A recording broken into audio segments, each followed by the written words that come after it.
Vote Leave, Take Control. www.voteleavetakecontrol.org. We send £350 million a week to the EU, enough to build a new hospital every week. We get 250,000 EU migrants a year. It's out of control and damages the NHS. It's safer to take back control and spend our money on our priorities. Campaign news. Imagine if we vote Leave in 77 days' time. We can protect the UK by supporting our own armed forces and not surrendering control to an EU army. The government will spend your money on its pro-EU propaganda.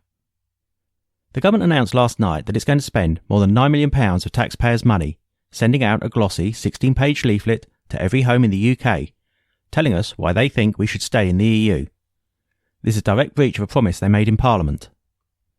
Campaign spending for the In referendum will now be massively slanted in favour of the Remain campaign. Added together, the official In campaign, the government and the political parties on the Remain side can spend a staggering £26.6 million.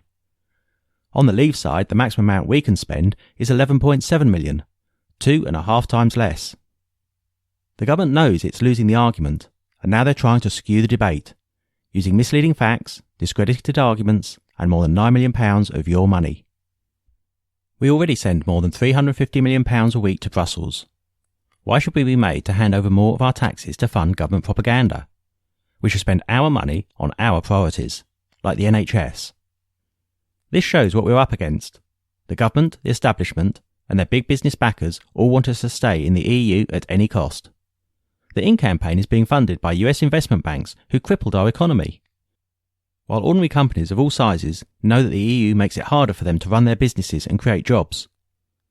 It's never been more important to donate to our cause.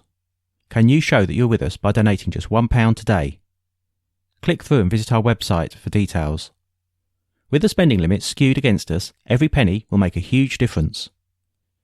If you're unhappy that the government is spending your hard-earned money to deliver pro-EU leaflets to your door, why not write to your MP or local paper? We'd be happy to help with any tips and advice on how to do this.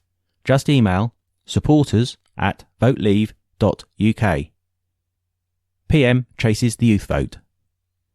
Today, David Cameron is launching another In campaign, claiming that young people will be hit hardest if we leave the EU. The fact he's chosen to launch at Exeter University, where most of the students are away on holiday, is very telling.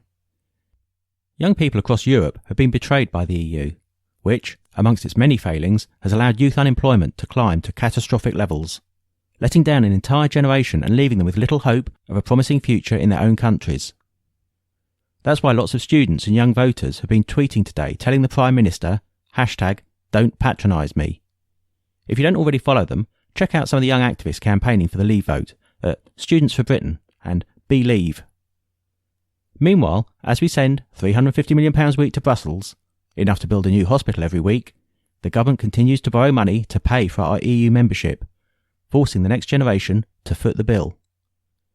The safer choice for future generations is to take back control and spend our money on our priorities, like schools and the NHS. That's why people of all ages should vote Leave on the 23rd of June. This is the Vote Leave newsletter, www.voteleavetakecontrol.org.